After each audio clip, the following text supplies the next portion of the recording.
Assalamualaikum warahmatullahi wabarakatuh. Perkenalkan, nama saya Rafijah, angkatan 5 dengan nomor urut 0583, jabatan pengadministrasi perkantoran di unit kerja Dinas Kesehatan Kabupaten Cirebon. Di sini saya akan memaparkan pertama-tama latar belakang perubahan gaji aparatur sipil negara (ASN) di Indonesia biasa diajukan untuk proses kenaikan gaji berkala, kenaikan pangkat atau penyusunan data tunjangan seperti tunjangan keluarga anak. Saat ini perhitungan gaji pokok mengacu pada Peraturan Pemerintah Nomor 5 Tahun 2024. Untuk membuat atau memproses laporan perubahan gaji ASN di lingkungan instansi berikutnya adalah mekanisme dan dokumen pendukung yang diperlukan. 1. Kenaikan gaji berkala (KGB), penyesuaian gaji pokok yang diberikan secara periodik setiap 2 tahun bagi yang memenuhi masa kerja. Kenaikan pangkat, perubahan golongan ruang yang berdampak pada kenaikan gaji pokok, perubahan dan keluarga tunjangan, penambahan atau pengurangan anggota keluarga seperti pernikahan, kelahiran anak atau anak yang telah lulus kuliah. Berkas persyaratan umum, SK terakhir, salinan SK kenaikan pangkat, SK KGB atau SK peninjauan masa kerja. Skum PTK, surat keterangan untuk mendapatkan tunjangan keluarga, dokumen perubahan buku nikah, kartu keluarga atau KK, atau akte kelahiran untuk perubahan data keluarga. Surat keterangan lain seperti surat keterangan aktif kuliah untuk tunjangan anak. Maksud dan tujuan dari adanya orientasi pembekalan peserta SNAWK P3K dengan diberikan pengetahuan terkait fiksi dan misi tentang peluang dan kebijakan dan pencapaian pembangunan serta kelembagaan Kabupaten Cirebon. Tujuannya mengenalkan nilai berakhlak, memahami dan mengimplementasikan nilai dasar ASN yang berorientasi pelayanan akuntabel, kompeten, harmonis, loyal, adaptasi, kolaboratif. Mengenal tugas dan fungsi, menjelaskan secara spesifik susunan organisasi, tata kerja, dan manajemen kinerja pada instansi tempat peserta bertugas. Wawasan kebangsaan, memperkuat nasionalisme, etika publik, serta kesiapsiagaan bela negara dan anti korupsi. Membina karir, mempersiapkan P3K agar dapat memberikan pelayanan publik yang prima dan berkontribusi maksimal pada visi, misi, dan perintah daerah. Waktu dan tempat perjanjian kontrak P3K dilaksanakan selama 5 tahun, terhitung dari 1 Juli 2025 sampai dengan tanggal 30 Juni 2030. Untuk kegiatan orientasi ASN P3K dimulai dari tanggal 25 Mei 2026 sampai dengan 30 Juni 2026. Waktu dan tempat dilaksanakan di kantor Dinas Kesehatan.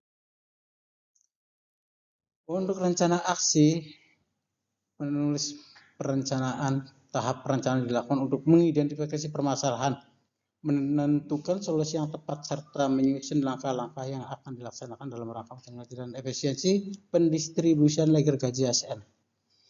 Kegiatan dimulai dengan melakukan observasi terhadap proses download dari sistem Simbugi penyusunan, kemudian leger gaji displit per puskesmas. Sebelum didistribusikan, puskesmas harus mengirimkan elected email dari hasil observasi. Diketahui bahwa dokumen leger gaji berdasarkan hasil identifikasi tersebut selanjutnya disusun rencana perubahan sistem gaji berupa pengelompokan dokumen leger gaji untuk kerja serta penerapan mekanisme pengumpulan dokumen secara detail melalui download unduhan di aplikasi Simbugi.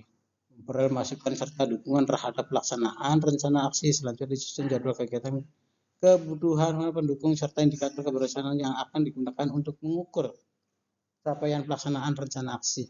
Untuk pelaksanaannya, tahap pelaksanaan dimulai dengan melakukan pengolahan data pegawai dan mensortir daftar leger gaji berdasarkan unit kerja masing-masing dan kemudian dikelompokkan sesuai dengan bidang UPT masing-masing maupun kerja sehingga dikombinasi leger gaji menjadi telah terukur dan mudah digunakan.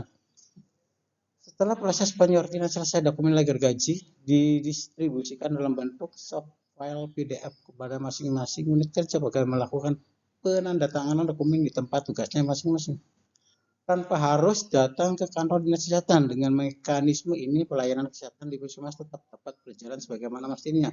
Para pegawai tidak perlu meninggalkan tugas pelayanan.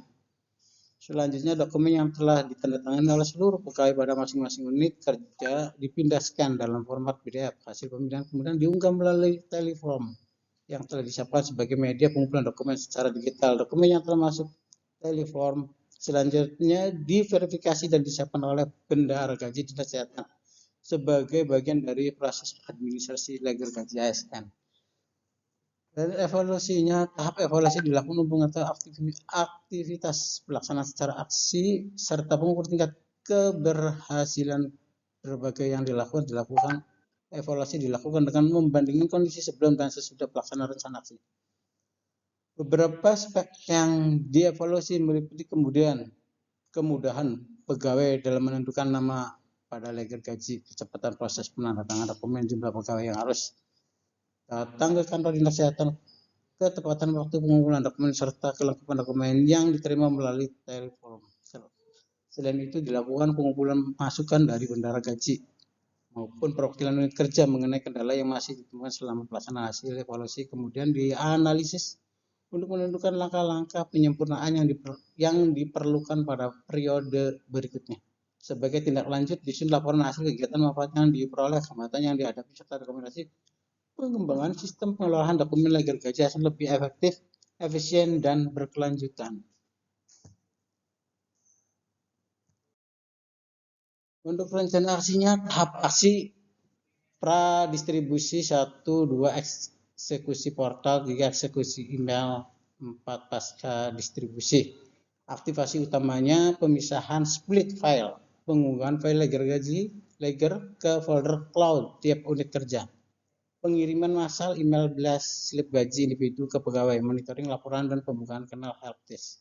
Penanggung jawab tim kepegawaian dan IT, bendahara gaji, pejabat keuangan, tim evaluasi, dan targetnya waktu minggu 1 sampai 2, minggu 3 dan minggu 4. Ini bimbingan teknis berkoordinasi dengan atasan langsung dan penandatanganan lembar pengesahan aksi orientasi P3K.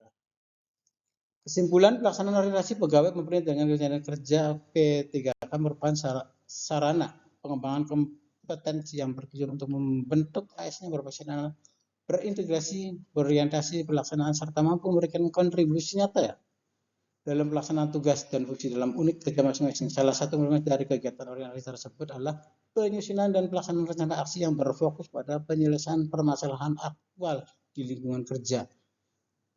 Rencana aksi dengan judul perubahan sistem gaji, optimalisasi pengelolaan dokumen legal gaji ASN melalui penataan berdasarkan unit kerja dan digitalisasi pengumpulan dokumen di dinas kesehatan telah dilaksanakan sebagai upaya peningkatan efektivitas dan efisiensi proses administrasi usulan perubahan gaji. Dengan terlaksananya rencana aksi ini diharapkan proses pengelolaan dokumen usulan perubahan gaji ASN dapat menjadi lebih efektif, efisien, dan akuntabel. Sistem yang telah diterapkan diharapkan dapat terus digunakan dan dikembangkan sebagai bagian dari upaya transformasi organisasi berbasis digital di lingkungan dinas kesehatan. Selain itu diharapkan inovasi sederhana dapat menjadi contoh praktik, baik best practice dalam penyelenggaraan administrasi kebagian sehingga mampu meningkatkan kualitas pelayanan internal organisasi dan pendukung terciptanya tata kelola pemerintahan yang baik, transparan, dan berorientasi pada pelayanan.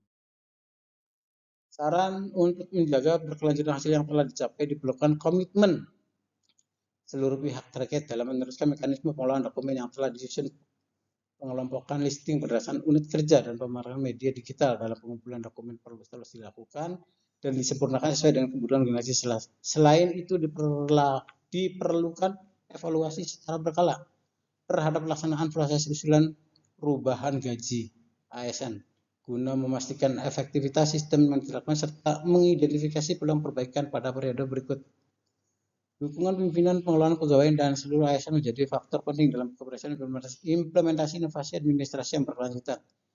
Penyusunan dan pelaksanaan rencana aksi ini tidak melepas dari bantuan, dukungan, bimbingan, serta kerjasama berbagai pihak. Oleh karena itu, penulis menyampaikan penghargaan dan ucapan terima kasih. Sekian, wassalamualaikum warahmatullahi wabarakatuh.